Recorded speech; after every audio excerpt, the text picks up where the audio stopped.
My guest today is a music director, arranger, and producer based in New York City. He is a graduate of Berklee College of Music. In 2010, he launched his career as both a touring music director and an orchestrator for TV and film in Los Angeles. He's worked for some of the top entertainment companies in the world as an orchestrator. Notable projects include Modern Family and the video game Halo 4. He has performed, recorded, and toured internationally with David Foster, Michael McDonald, and Catherine McPhee. In 2019, he worked as an associate music director and pianist on American Idol. As an arranger and orchestrator, he has written for the likes of David Foster, Seal, Rod Stewart, and the Wu-Tang Clan. Ladies and gentlemen, it is my pleasure to welcome Mr. Nicholas Petrillo. Nick, welcome. Thanks, Tom. Thanks for having me.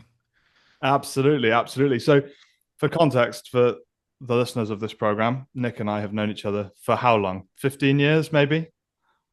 Yeah, freshman year of college, we were 18. I'd say a little longer than that, 17 years. Yeah. So we've had Yeah, a long musical journey together.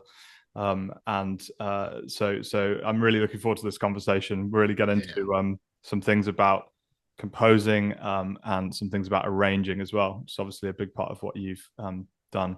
So I'll ask you an opening question to sort of get the ball rolling. Um, how did you learn to compose? Well, I had a bit of an interesting upbringing. I was a classically trained pianist since the age of 5, and I was actually taught by the church organist at my local Catholic church because my mom had no idea where to take me. And I didn't really start putting pen to paper until my teenage years because that guy that taught me piano initially was not a composer within himself and didn't really know much about theory.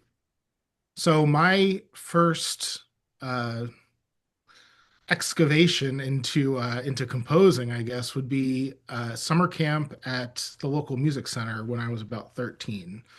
And kind of went hand in hand with theoretical classes because the teacher there was Dr. David York, and he was a very prolific, um, I'd say more of a theoretician than he was a composer. Hmm. And he kind of took Beethoven sonatas and, you know, Bach two-part inventions and all that stuff and made us tear them apart and figure out what the components of them were. And then his idea for composing was once you have the idea behind what the greats did, just try to do a little bit of that. So when we were studying Bach conventions, for instance, we just studied how counterpoint worked, how to have a theme, how to develop the theme, how to write a counterpoint line. But you didn't really finish the piece. You just wrote sections of it. And it was just kind of explaining how all that stuff worked. So I'd say probably around when I was 13 or 14 was when I started looking at composing. Okay, fantastic. So Yeah, there was always a kind of a component of sort of pastiche and stylistic composition and Bach, which is something that correct. looms large for me as a kind of early on. So about how old were you when you sort of started working on those kinds of materials?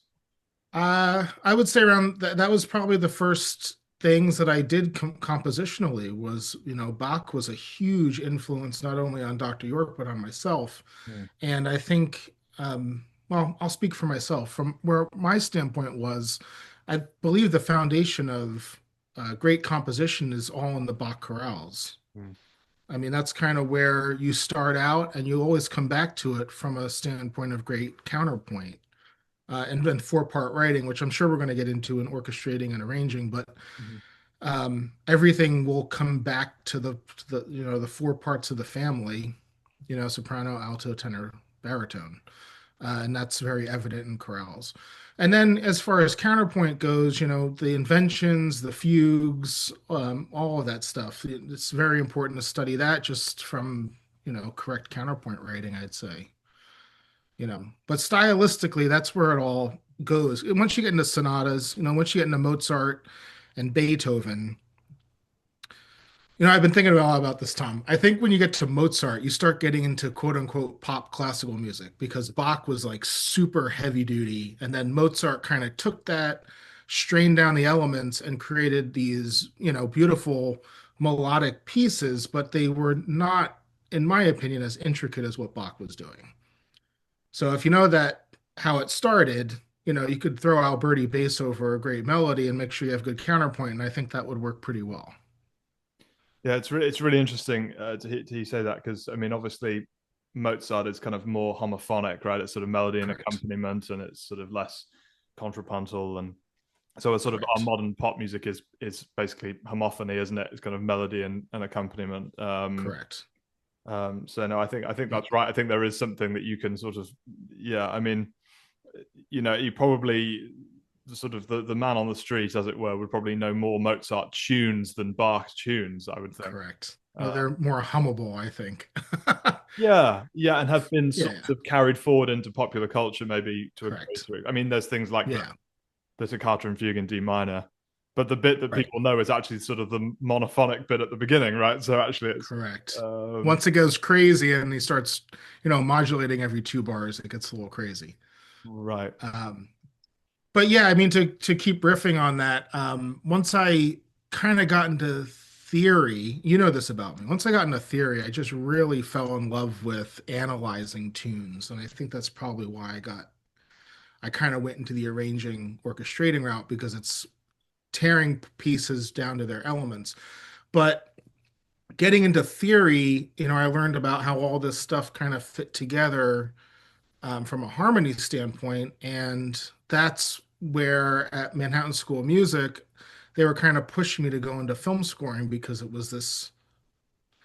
it's basically the composition of today. I mean, it's Mozart was writing for the king, we write for the producers, right? I mean, that's what it is. So, in order to do that as a career, he was pushing me to go to school for film scoring. Fantastic. Yeah, I mean that makes sense. It's how I, in some ways, how I ended up doing it too. Yeah. Sort of music that has a visual element and so on. So Right. I think at this point it's worth sort of bringing up that all the many of the credits that I brought up at the beginning of yours are sort of in the world of popular music and Yes. film music and so on. But so far we've Yeah. talked about Bach and Mozart and Right. Beethoven. So do you find that your work in the popular music world is somehow sort of underpinned by these kind of classical concepts, and sort of how do you sort of take those forward and combine those with the pop music side?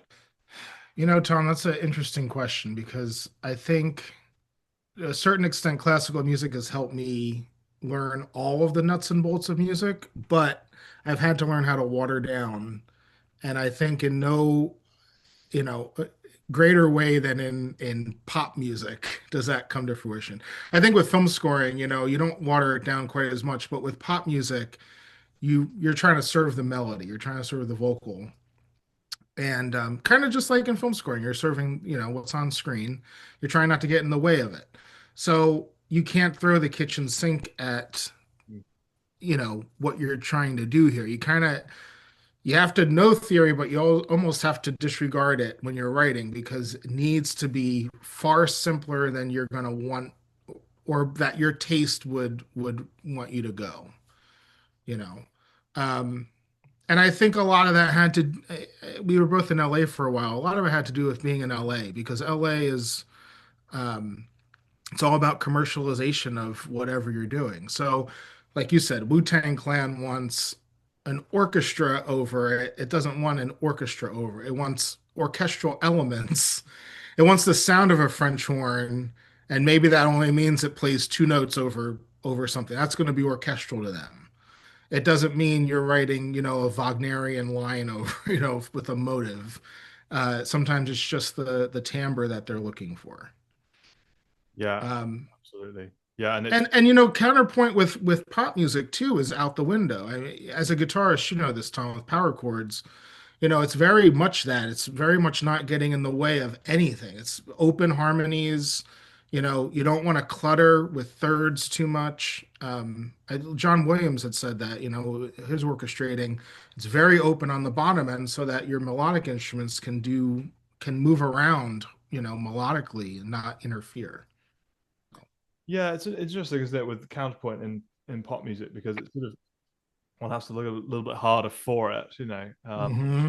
I mean, there are moments, aren't there? I always think the last minute of a song, sometimes I mean, this is going back a long way, but something like the end Yeah, of God Only Knows by right. the Beach Boys. But again, that's a sort of relatively rare, but Yeah. days it's sort of you get these vocal parts and kind of overlap and so on. But yeah, it's interesting. And so, I mean, the next thing to say, I remember being in an arranging class at Berklee Yeah. where we were both students and going in with my Bach chorales hat on, if you like, and trying to do horn, trying to do 4-part horn arrangements Yeah. as like Yeah. a chorale, and it sort of sounded a bit square or something. Right. So sort of trying to learn what a drop two voicing is instead of whatever a Right. 6-4-5-3 or something. So Right. so how did studying at Berklee College of Music influence your composing and your arranging? Well, I mean, I studied just like you did. I studied, close voicings, which is for people learning everything stacked in thirds or seconds if you're dealing with seventh chords, which is all well and good until you deal either with range issues or with just too dense of a harmony. And then, like you said, Tom, you go to either a drop two voicing, which is dropping the second note of the chord down an octave, which for all intents and purposes spreads out the harmony to kind of look like sixths and thirds, and then you go six, drop two and four, and that drops it to basically just a voicing on all six. So I studied all that, and that's great for big band writing or for anything where melodically, an instrument is taking the melody, so it doesn't. But when you're dealing with vocals, again, you don't want all that. So what I started doing, because I have, more of a pop tendency than a jazz tendency. I started studying some of the records that I loved. It was like Earth, Wind, and Fire and Chicago and all those bands. And yeah, there are denser harmonies in some of those, but when the vocal is there, it's usually just octave lines, and it's usually responding to the pockets of where the vocal is not singing. So you'll have, say, phrase wise, your vocal sings for the first three bars of the phrase, the fourth bar is empty. Well, now that fourth bar, you can respond with a horn lick, that's not interfering. And then another thing I started working on at Berklee, it's kind of my method of arranging pop horns. I usually have trumpet and alto double the top note of the line, and then I'll have tenor or some other tenor instrument doing a sixth underneath, and then trombone and Barry just doing an octave below. So there's a little harmony. There's just a little like counter line that's rising in sixths. And that's not a hard and fast rule. That's, six, sometimes fifths, sometimes fourths. But it's just a single line that's underneath, and it just fattens it up a little bit, makes it a little different. And then you could get into other elements, like for instance, if you have a Barry sax, sometimes it's cool to do octaves and then have Barry go contrapuntally in the opposite direction. But nothing as far as like dense 5-part chords. To get back to your question, Tom, I didn't really learn that at Berklee. I learned that on the job while at Berklee, like other jobs that had hired me. Oh, can you do this pop horn arrangement? And I just started messing with stuff because when you're in rehearsal, it doesn't sound right, and you have to change it. You have to make it better, and sometimes the textbook way is not the way to do it. So, Yeah, absolutely. And there's a huge difference, isn't there, between learning arranging at university right, or conservatoire and then suddenly kind of doing it. I mean, I remember my first. correct. I mean, with this interview, I'm interviewing you, but it brings up a story about Yeah, please. one of my first things I did in Los Angeles. I met this guy who was working with the Miles Evans band, or a jazz band, and I'm not really a jazz guy, but I do a bit of it, and I suddenly was arranging tunes for this band that had, the most unbelievably sort of successful musicians, and the bass player from the Rolling Stones, and I look Right, back at it now and just think, wow, I was really out of my depth, right, and some of the mistakes that I made on the charts, just about things like Bars Rest, and I mean all the musical stuff was kind of there, but just the sort of right, the formatting and things like that. right. Um, so yeah, I wish I could go and do that gig again now and really nail it. Yeah. So in other words, yeah, one learns a lot in university, but actually when you get out into the industry, it's the learning curve is just massive, isn't it? There's one other thing I'll say about that, Tom. For us musicians, what's on the page looks cool and we could analyze it and say, oh, I did this, I did that. But in pop music and even in film scoring, it is a sonic industry. And it doesn't matter what's on the page, it matters how it sounds. And if it doesn't sound right, nobody's looking at how hip your sub fives and your counterpoint and your extra notes were. It matters how it responds inside of the mix. You know, that's what I've learned over the last 20 years doing this. Yeah. You know, You say, I mean, you do quite a lot of work with jazz in the jazz world yeah. as well. Would you say that that's also true in the jazz world, or do you think there's more room for kind of those types of things?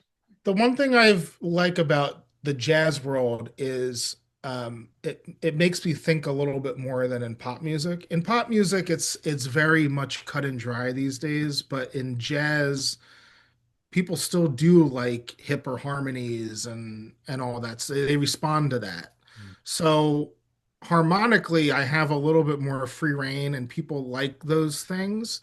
But that being said, um, I still get notes to tame it down, to tone it down a little bit because it's just not marketable. It's at a certain point you're marketing to the masses, and the masses, they're not going to dig that so much. It's so interesting because one of my frustrations, I suppose, is when I watch the award shows that happen and they have the big pop stars of the day performing their music, and they do all these kind of interesting arrangements, and they cut things out and add bars and do all these horn hits and big drum fills and things. And I always think it sounds fantastic, and I always think, you know, I'd prefer if that was on the record, but Right. and it's funny because the obviously the audience enjoys it, and I often wonder Yep. what that disconnect is, and I don't, it's sort of a difficult thing to I, argue, but I, that's I something I always wondered, think about. Tom, I've thought about this too. I kind of wonder if, for posterity's sake, what's on the record needs to be quote unquote timeless. Yeah. So it needs to be something very commercially driven in that. But for instance, the VMAs or whatever, you have a little bit more reign because it's a live show and Mm. it's more about the spectacle, right? It's more about like how big the drum fills were, what the horn hits and all that. But when you want to listen to the record, you want this clean, sleek thing you could put on in the car and it sounds great and it's mixed well. And I think there's that element too to like, you know, recorded music for record tracks and live music. And I personally, Tom, my stuff in pop music is more live. I do studio work, but I love doing live arrangements. That's kind of what where I love to be. Fantastic. Yeah. So that leads me on to my next question, actually, which is, so obviously this program is mostly going to be about composing, Yeah, but also there's room to talk about orchestration and arranging as well. yeah, And so the question I have for you is kind of uh, the role of an orchestrator or an arranger, and obviously it's different depending on whether you're talking about pop music or film music, and that sort of thing. For the benefit of our listeners, kind of how do you see the role of the orchestrator and the arranger? I mean, let's take, for example, something like Halo 4. What does that look like in terms of the job role?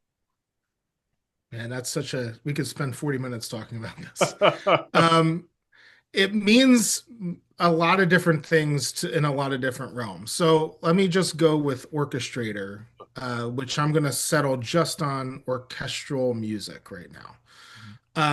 So when a film composer right now is working, I'm not talking about your John Williams. I'm talking about your standard everyday TV composer. They're generally writing in the box. You know this, Tom. They're writing out of samples. And generally, you're either working with a temp track that somebody's fallen in love with, or you're dealing with somebody who, once they hear whatever you've written, it has to sound 98% what it's going to be like in the final version. That being said, it has to be awesome. It has to sound great.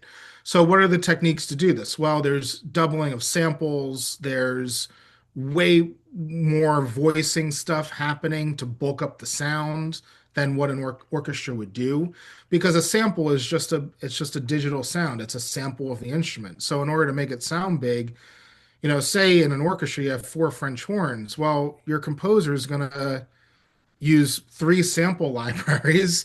They're going to play that chord on four French horns and three different sample, and then they're going to double like a bass note with tuba, and they may have trumpets doing two of those notes or whatever. So the project is going to be massive. They may have 120 different MIDI tracks going on. And what my job is as an orchestrator is to take this and quote unquote to dilute it down to what 80, 100, 120 people can play, and that's going to sound good.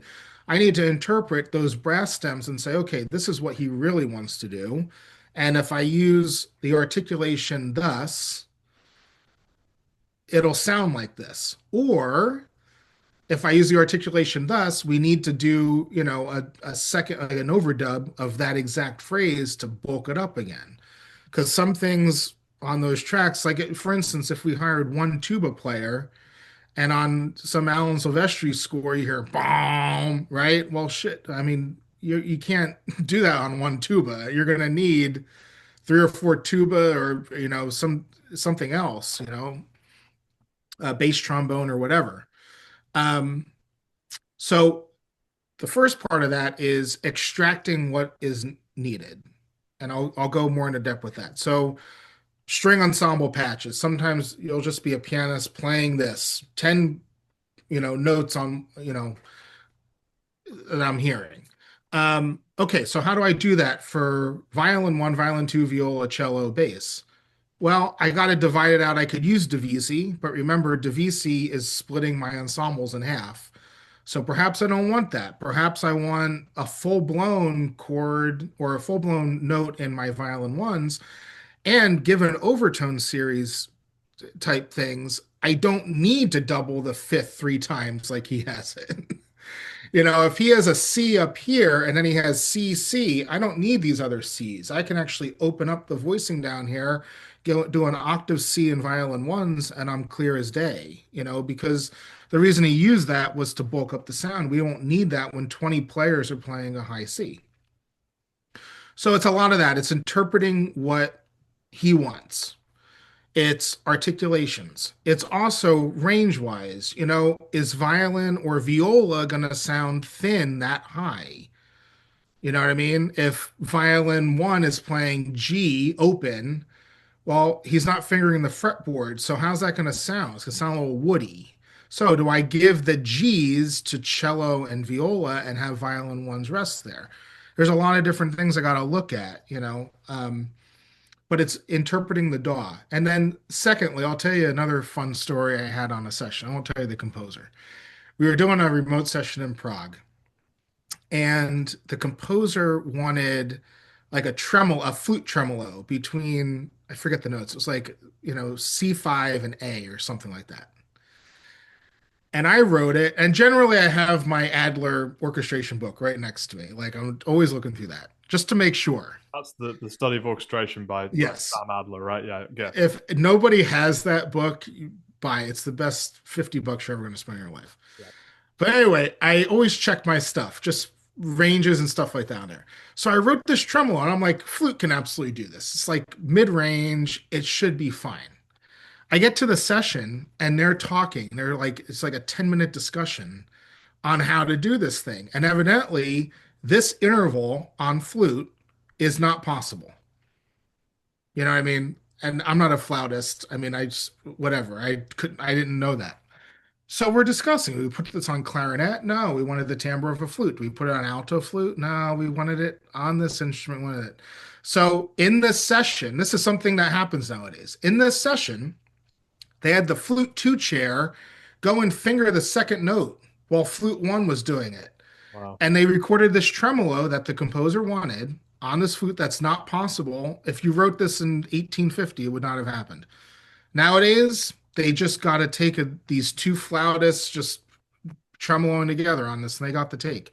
So sometimes, like I said about overdubs and all this stuff, when you're in there, you're almost acting like a producer as an orchestra. You're dealing with your composer, and you're trying to produce this soundtrack and get the live instruments to do what is necessary for the recording.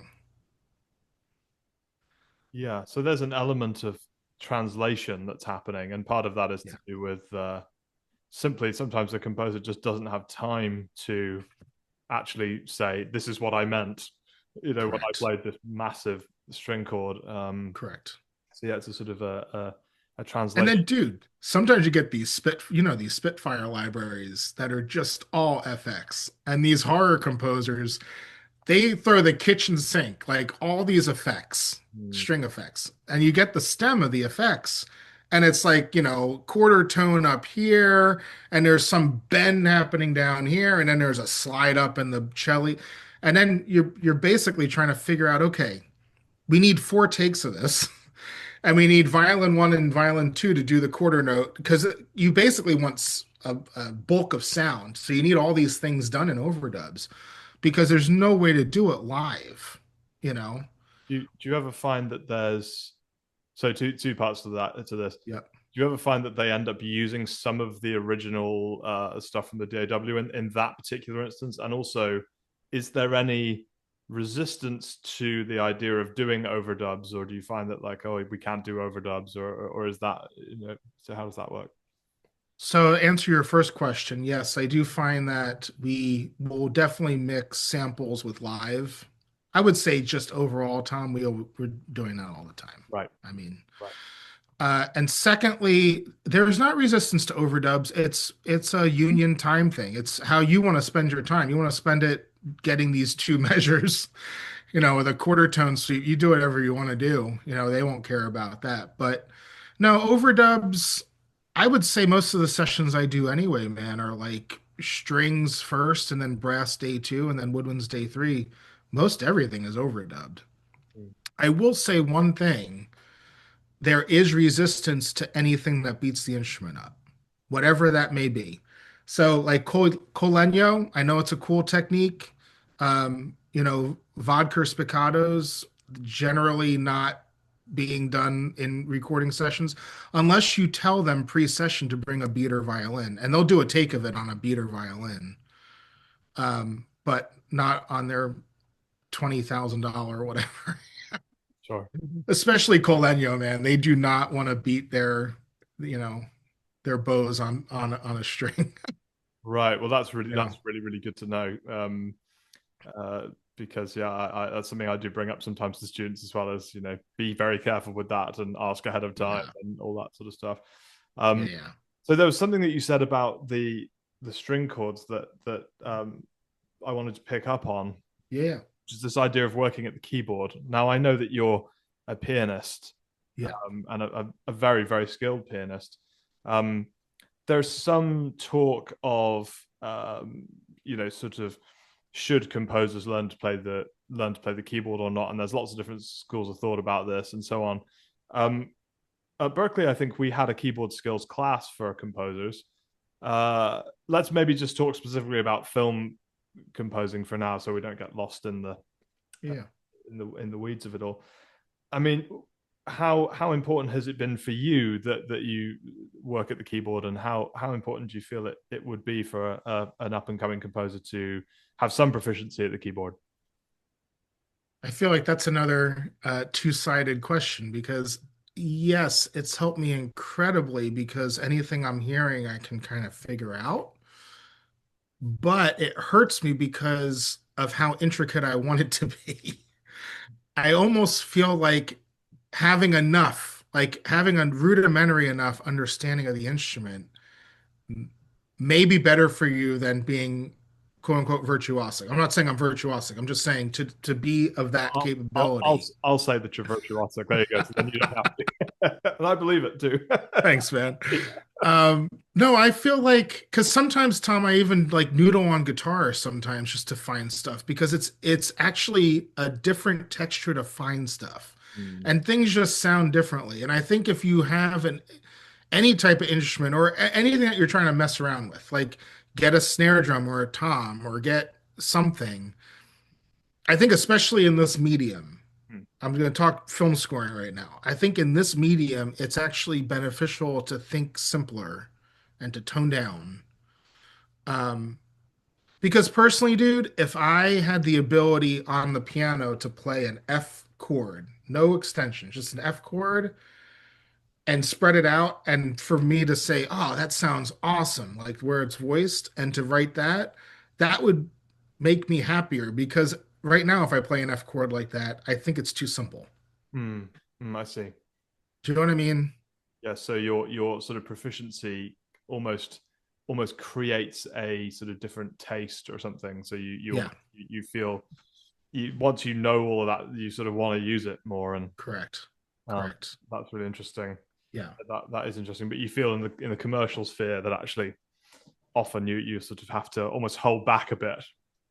Yeah. And that being said, I think, you do need to have some type of proficiency to get what you are hearing out in whatever form it is. And sometimes it's going to be trickier than what you can do on the instrument. So you need proficiency, but I'd say mess around with things that you're not proficient on, maybe.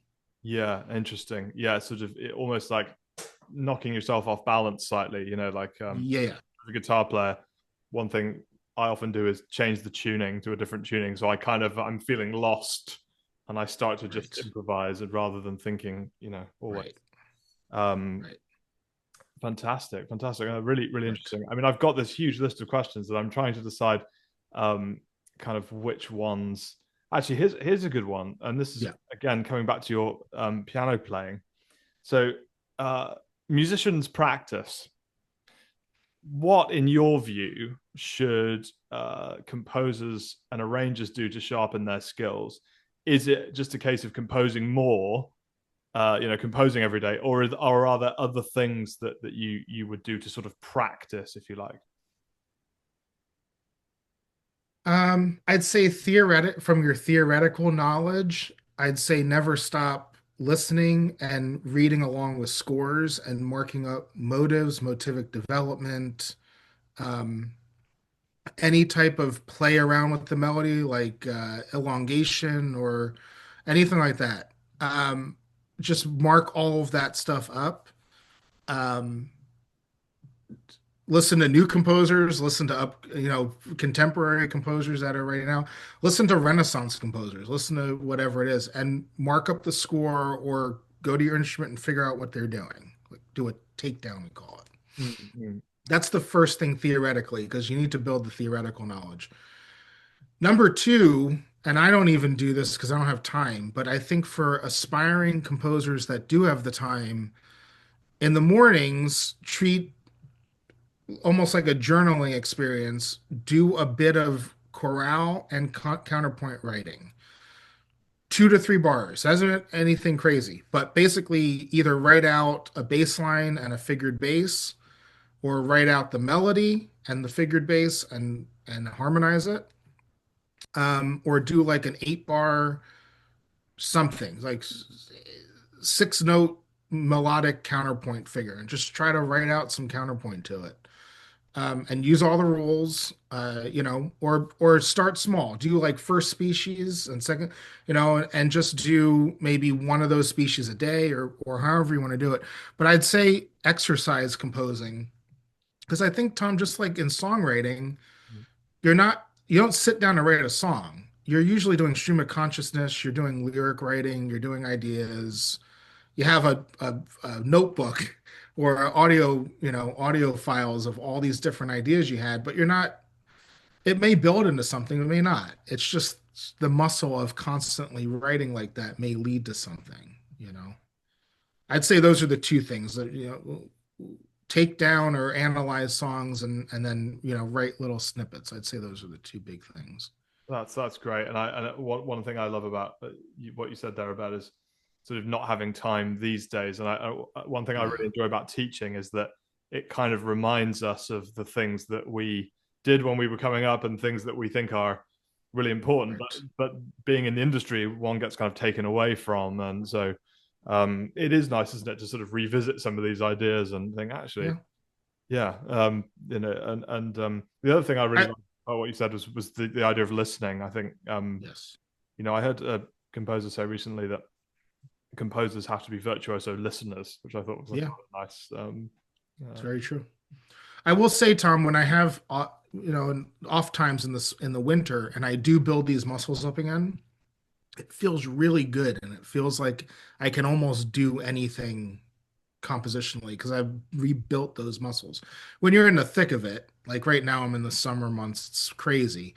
You don't have the time, but you should never have those skills atrophy. yeah, You know what I mean? You should always, like, if you have time and you're not getting paid for something, you should be devoting that to practice and getting better and investing in yourself, you know? yeah, it's so interesting, like how many things there are that you can do to. I mean, I've spent a lot of time at the piano recently, and uh, playing Beethoven pieces that you could learn in a few days that take me a few months, and but that's me sort of kind of getting that, and then you bring that to the composing, right? And suddenly, Yeah. things are different at the keyboard. And Yeah. okay, well, I'll keep going. I don't want to keep you too much longer, but this is all Thank you, really, man. really helpful, interesting. Yeah. I want to ask you just a few sort of lighter questions. Yeah. You've done so much in your career, across so many different areas, and I was wondering, kind of, what does your dream project, not your dream project 20 years ago, but today, what would be the absolute dream project? What would you really love to do? Are you talking about dream project working for somebody else or dream project, under Nick Petrillo's, artist header? I mean, whichever one is feels stronger as a as a desire, sort of thing. Well, my dream project, and you know this very well, has always been to music direct a late night show of some kind. And SNL is kind of, the the top of that mountain for me, I'd say. But I'd love to do, say a Fallon or a Kimmel or whatever else. I just find it the idea of doing live television and having something that is new every week or every day in the case of Fallon or whatever, um, appealing because I've learned about myself through the years that I really enjoy the process. I don't enjoy the ending. Once I'm at the end, it seems like I'm spinning my wheels almost. It's like you do, like when I do Broadway shows, it's like open it up and then you're just playing and it's like, oh, well, now it's the wind's taken out of my sails because I'm not doing anything creative anymore. Mm. You're just performing it. So I would personally like the idea of, every, Saturday night you do the show, you have Sunday off, Monday you're building a new show. That sounds very, very appealing to me. Um, as far as something under the Nick Petrillo header, there's a project I'm working on right now that I don't know if it will ever see the light of day because it's a budget issue. But you and I grew up, or at least became friends, talking about prog rock because we both love Genesis. Um, During the pandemic, I had this idea of mixing prog rock with jazz funk fusion. Okay. And it's pretty out because it's basically a rock band with about eight horns and synthesizers. And the record's done. Everything is pretty much done. It's just about getting everybody in the studio and recording eight horns, two guitars, myself on all these keyboards, Wow. drums, and percussion. um, and it's a cool concept, but again, I don't know if anyone's going to want to listen to it because prog rock is definitely a niche and jazz fusion is definitely a niche. And now I'm taking those two niches and trying to find somebody who likes both of them. So we'll see if it happens. Well, I mean, if there's any music students listening, they're probably a good audience for that kind of thing. Yeah, Certainly, it sounds like something I'd like to hear. yeah, I yeah, think I've heard you mention this idea before, and I'm really glad that you've kind of taken it forward. yeah, Um, yeah. and no, that sounds wonderful. I mean, Everybody I play it for tells me to finish it. It's just, it's a time and budget thing at this point. I don't know if it'll ever get done. We'll see. well, I dare say I'm in danger of offering my services as a guitar player. Yes. Although it sounds like Playing some of third. that might be quite fast, based on Yeah. the description. 13/8 with all kinds of crazy harmonies. Right. Well, 13/8 is a time signature I know chiefly because of Turn It On Again, right? Yeah, exactly. Um, amazing. Yeah. Well, so why don't we finish with a final question? Yeah. So, well, actually, I'll do two. I'll do two. So, Yeah. one I would say is there anything that you want to promote other than the new album? Obviously, you have your album Bedtime Stories that I listened Yes. to ahead of this. So yeah, tell us about something we can go and listen to of your music. So I wrote Bedtime Stories 2 years ago, just as a way to get some of my original music out there. I also have a pretty good following on YouTube as far as piano covers are concerned. And I wrote this record basically so that I had complete, royalty access over the music that I was selling. So this record is his piano solo tunes. We could talk a little bit about it at some point in the future, but basically it's a piano solo, and I recorded some rows underneath it. So it's almost like ambient piano soundscapes, I'd say. So it's on Spotify and Apple Music and all those places. It's called Bedtime Stories, Nick Petrillo. Check it out. And I listened to it, and it's beautiful. And sort Thanks, of man. yeah, one can sort of Yeah. float away listening to this lovely sort of yeah, Yeah. it's quite jazzy as well, but in a sort of Yep. quite sort of it's in sort of it's got a bit of a sort of popular pop music sound mixed with jazz. It's really Yeah. Yeah. interesting. Um, Yeah. well, yeah, so check that out, everybody. Spotify, etc. And finally, and we've covered this really, but if you were to speak to the think back to when we were going to university and starting out and sort of dreaming of doing composing, arranging, and things. Uh, do you have any sort of concise top tips for an aspiring composer, arranger? What would you say to those people? Concise tips. I'd say number one is to find your voice. I think every major composer out there right now, it's very distinguishable from another composer. Uh, Base that off of your harmonic sensibility, your melodic sensibility, whether you write on guitar, whether you write, from a classical perspective, a pop perspective. A lot of the composers I work with have a pop jazz approach. If you're going with John Williams, he has a classical jazz approach. But, John Williams, you could hear any one of his songs and know it's John Williams. Same with Alan Silvestri. So your calling card will always be your voice. That's why they're going to call you over anybody else. I'd say that's one of my top tips. Uh, Number two, I would say to record as much as possible of what you have. I think that's something I wish I had done early on, is invest the money to record and have a good demo of what you sound like. Make sure it's professionally mixed if you don't do that. Um, Another thing, Tom, I don't know if you ever did this, might behoove some of them to go into the ASCAP or BMI intensives. And for those of you listening, there's with the PROs, ASCAP and BMI, they have these workshops where you will submit your work to them and they'll accept you. And then over the course of a week or two, you'll write intensively with them, and you'll record another product. And it's just a great way to meet, other composers that are working in the field, and other producers and stuff. So I guess concise wise is don't be afraid to invest in yourself either. Spend the money, get the sample libraries, get the demo recordings, all the stuff that you need to sound good. Because, like I said, this is a sonic place. People don't care about the scores as much as they care about the audio. The hearing what you're doing.